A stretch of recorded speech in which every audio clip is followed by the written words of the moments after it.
নমস্কার বন্ধুরা, সবাই কেমন আছেন? আশা করি সবাই ভালো আছেন। সবার সুস্থতা কামনা করি। আজকে একটা বিষয় নিয়ে ভিডিও করতে এসেছি। ভাবিনি কখনো বিষয়টা নিয়ে আমি ভিডিও করব, কিন্তু করছি বিষয়টা নিয়ে। বিষয়টা হলো থাইরয়েড। থাইরয়েড এমন একটা জিনিস, আমাদের জেনারেশনে সেটা কম বেশি সবারই মধ্যেই হয়তো দেখা যাচ্ছে ব্যাপারটা। তো থাইরয়েড দুই রকম, হাইপার থাইরয়েড এবং হাইপোথাইরয়েড। হাইপার থাইরয়েডের ক্ষেত্রে আমাদের থাইরয়েড গ্ল্যান্ডটা এখানে থাকে। হাইপার থাইরয়েডের ক্ষেত্রে হরমোন বেশি পরিমাণে বেরোয়, আর এর জন্য আমাদের যে সমস্যাগুলো হয়, বুক ধড়ফড় করে, হয়তো কারোর প্রেশার কম বেশি বেশি হয়ে যায়, প্রচুর পরিমাণে ঘাম হয়, দুর্বল লাগে, হাত পা লেগে যায়। এই যে সমস্যাগুলো হয়, এটা হাইপার থাইরয়েডের জন্য হয়। এবং যারা ডাক্তার দেখাচ্ছেন বা দেখিয়েছেন, অবশ্যই তারা জানবেন যে এই বিষয়টা নিয়ে ডাক্তারবাবু নির্দেশ দেন যে ওষুধ খাওয়ার জন্যে। এবার ওষুধ খাওয়ার একটা ব্যাপার আছে, একটা কোর্স আছে, সেটা হলো 2 বছরের যে কোর্সটা, এটা খাওয়ার পর অনেকের ঠিক হয়ে যায়, এবার অনেকের ঠিক হয় না। বিশেষ করে যাদের ঠিক হয় না তাদের ক্ষেত্রে থেরাপি নেওয়ার কথা বলা হয়। থেরাপিটা এমন একটা জিনিস, এটা নেওয়ার পরে অনেকের ঠিক হয়ে যায়। থাইরয়েড বেশিরভাগ ক্ষেত্রে ঠিক হয়ে যায়, এবং এটা নেওয়ার পরে আইসোলেশনে থাকতে হয়। তো থেরাপিটা হলো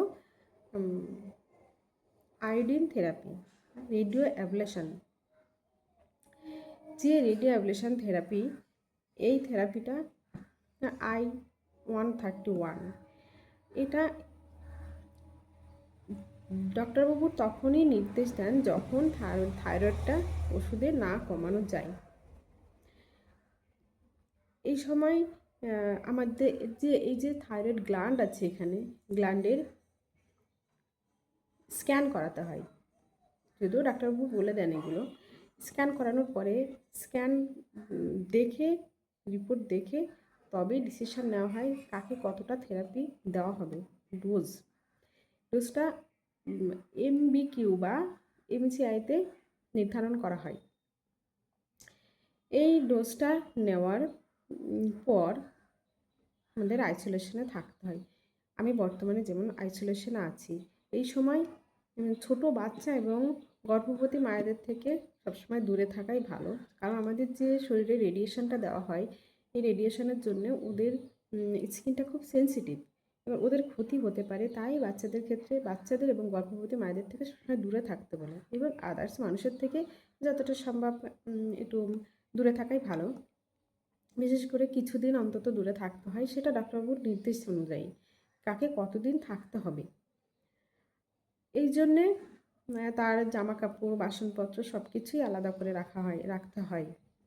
আর একটা বিশেষ কথা, সেটা হলো টয়লেট গেলে একবারের জায়গায় 3বার ফ্লাশ করতে হয়। 3বার। যেখানে আমরা একবার করতাম টয়লেটে গেলে, সেখানে 3বার ফ্লাশ করতে হবে। যেহেতু রেডিয়েশনটা আমাদের শরীরে থাকে, এই রেডিয়েশনটা বেশিরভাগ ক্ষেত্রে টয়লেটের মাধ্যমে বাইরে বেরিয়ে যায়। এই জন্যে টয়লেটটা ভালো করে ক্লিন করতে হয়, পরিষ্কার করতে হয়, যাতে অন্য কারো কোনো ক্ষতি না হয়। যাই হোক, এই থেরাপিটার প্রথম যখন আমাকে ডাক্তারবাবু বলেছিলেন, আমি ভীষণ ভয় পেয়ে গেছিলাম। কিন্তু ভয়ের কোনো কারণ নেই। রোগ তো আর পুষে রাখার জিনিস না, নিশ্চয়ই সেটাকে সারাতে হয়। তো যদি কারোর কোনো সমস্যা থাকে এই ধরনের, অবশ্যই ডাক্তারের নির্দেশ অনুযায়ী ট্রিটমেন্ট করিয়ে নেওয়া ভালো। আর ট্রিটমেন্টটা খুবই খরচ সাপেক্ষ বলতে পারছি না এটা ঠিক, কারণ যে যেমন জায়গা থেকে করে সেই হিসাবে সেটা নির্ভর করে। যদি কোনো সরকারি প্রতিষ্ঠান থেকে করা হয়, অবশ্যই কমে হয়ে যায়, কিন্তু প্রাইভেটভাবে করতে গেলে একটু খরচ সাপেক্ষ আছে। যদি কোনো উপকারে আসে তাই আমি ভিডিওটা দিচ্ছি।